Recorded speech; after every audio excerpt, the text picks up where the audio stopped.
에어리어88 성형외과 전문의 서의석 원장입니다. 선천성 및 고도 안검하수에서 환자분들이 궁금해하는 질문에 대해서 답변을 드리겠습니다. 보험 적용이 되나요? 결론부터 말씀드리면 성형외과에서 하는 것은 미용 목적이 있기 때문에 예외 조항에 해당하여 건강보험 적용이 되지 않습니다. 특히 재수술은 더 그렇습니다. 재수술 경우인데 이렇게 눈을 뜨게 하는 것은 성형외과에서는 건강보험 적용이 안 되고 사보험도 적용을 절대로 안 해줍니다.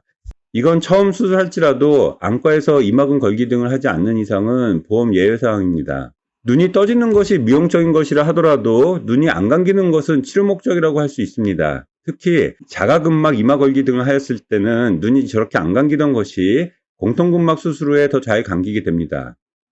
마찬가지로 이전에는 저렇게 안 감기던 것이 공통근막 수술 후에 더 잘 감기는 것을 보입니다. 따라서 시력이 개선되는 분들도 많고 이전의 각막의 영구적인 손상이 개선되는 경우도 많습니다.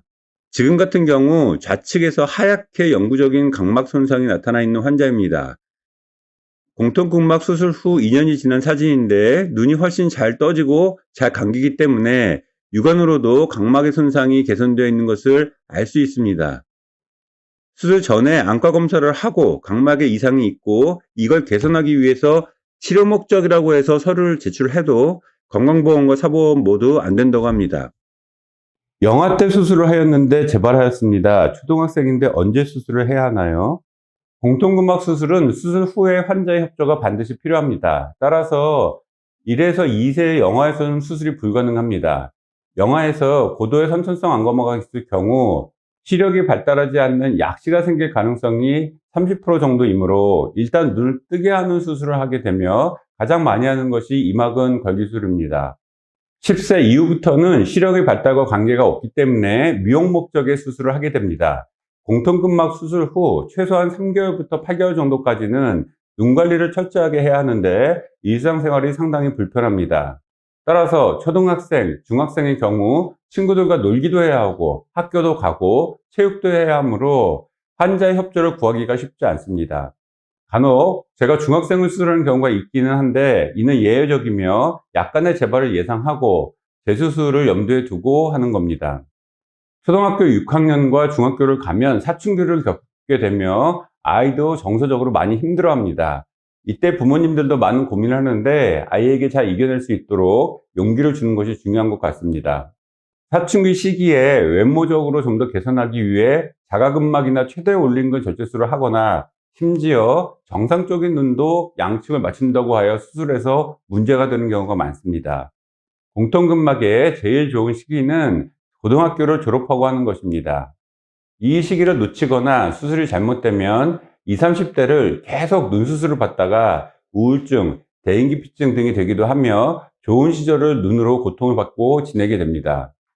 따라서 공통근막 수술은 고등학교 졸업 후에 수술을 잘 하는 것이 제일 시간을 절약하는 방법입니다.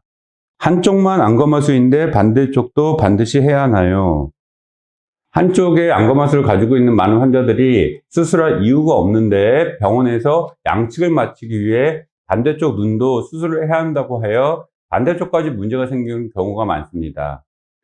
혹은 안검하수 수술을 하고 재발을 한 후 더 이상 교정이 어려우니 반대쪽을 수술을 하여 비슷하게 만들겠다고 하는 경우가 많은데 이는 바람직하지 않습니다. 한쪽에 선천성 및 고도의 안검하수를 수술한 후에 얼마나 재발할지 모르는 상황에서 수술할 이유가 없는 반대쪽을 수술하는 것은 맞지 않습니다. 반대쪽을 수술할 이유가 없는 경우는 한 측을 먼저 수술을 하고 그 이후에 반대쪽을 맞추는 것이 맞습니다. 제가 어느 후기에서 이마근으로 수술을 했는데 너무 잘 된 것 같은데요. 많은 부모님들이 영아 혹은 소아에서 이마근으로 수술을 하고 좋은 결과를 보았고 눈을 감는 것도 상당히 자연스럽다고 하는 경우는 대부분 이마근으로 할 필요가 없는 경우입니다. 중등도를 저는 4단계로 나누는데 대부분 중등도에서는 올림근 절제만으로도 좋은 결과를 볼 수 있고 눈을 감는데도 큰 문제가 없기 때문에 이런 경우 이마근으로 특히 자가근막을 이용한 수술은 저는 찬성하지 않습니다. 이런 경우 초음파를 보면 올림근의 기능이 괜찮은 경우가 대부분입니다. 영아와 소아 때 수술을 했는데 재발을 했습니다. 대학병원에서 올림근을 최대한으로 절제를 해보겠다고 하는데요. 올린근 절제술 중에 최대 및 최최대 올린근 절제술이 있는데 이는 올린근이나 다른 것으로 할 게 없기 때문에 하는 겁니다. 기능도 없고 탄력도 없는 올린근에서 최대나 최최대를 해봤자 다시 재발하거나 눈이 안 감기거나 하기 때문에 이럴 경우는 최대나 최최대 올린근을 하면 안 되며 공통근막을 사용하는 것이 맞습니다. 안과에서 해야 하나요? 성형외과에서 해야 하나요?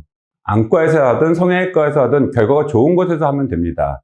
다만 전반적으로 안과에서는 안성형 확대를 만들어 미용도 한다고 하지만 주로 눈이 떠지는 데 중점을 두고 이마근을 주로 사용을 하고 이마로 눈을 뜨던 말던 그 정도 떠지면 만족하는 경향이 있습니다.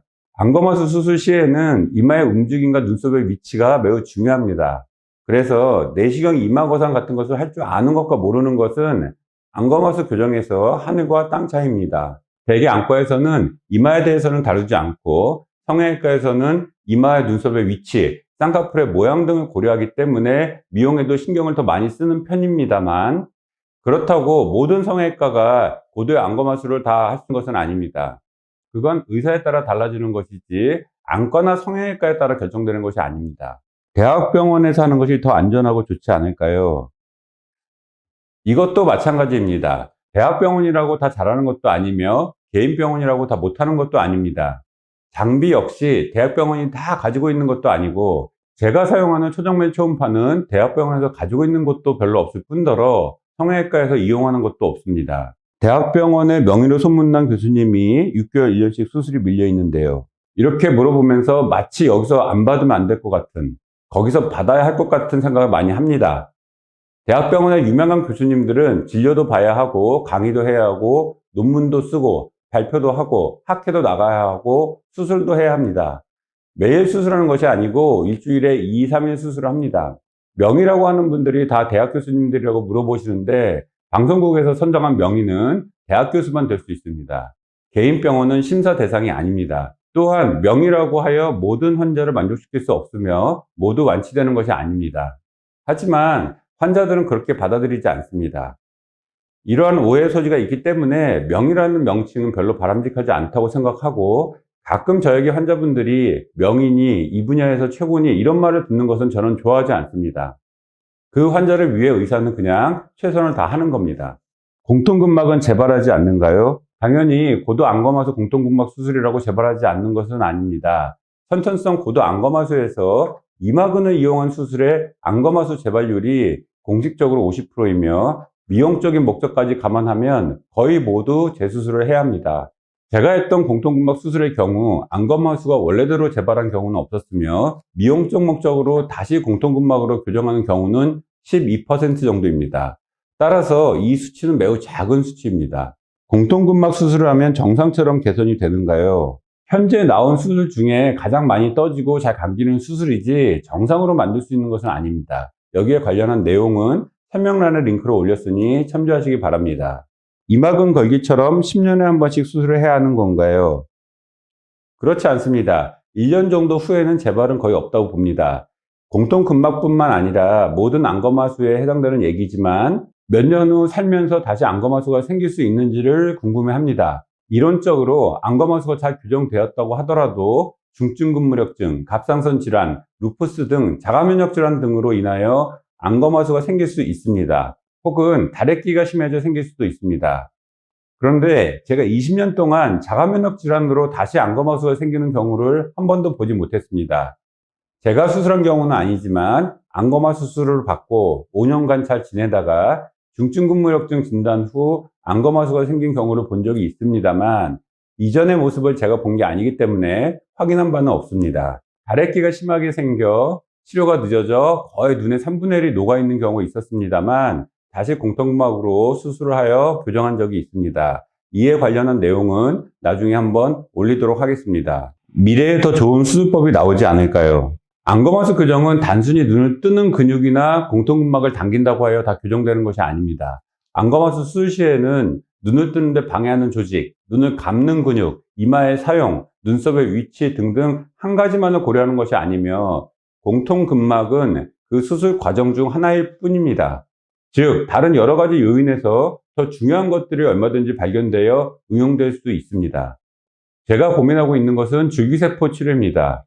직접 수술을 하여 눈 뜨는 근육과 감는 근육, 안구를 돌리는 근육 등에 이식을 하는 것이고, 이는 단순히 줄기세포나 줄기세포 유사물질을 외부에서 주입하는 것과는 전혀 다른 것입니다. 특히 항원에서 약침으로 안검하수를 교정한다거나 줄기세포를 외부에서 이식하여 교정한다고 하는 것에 현혹되면 안 됩니다. 저희 병원 건물에 파미셀이라는 골수 줄기세포 회사가 있고 담당자와 의논을 하고 있지만 난관이 많습니다. 줄기세포에 관련된 내용은 다음에 따로 다루도록 하겠습니다. 감사합니다.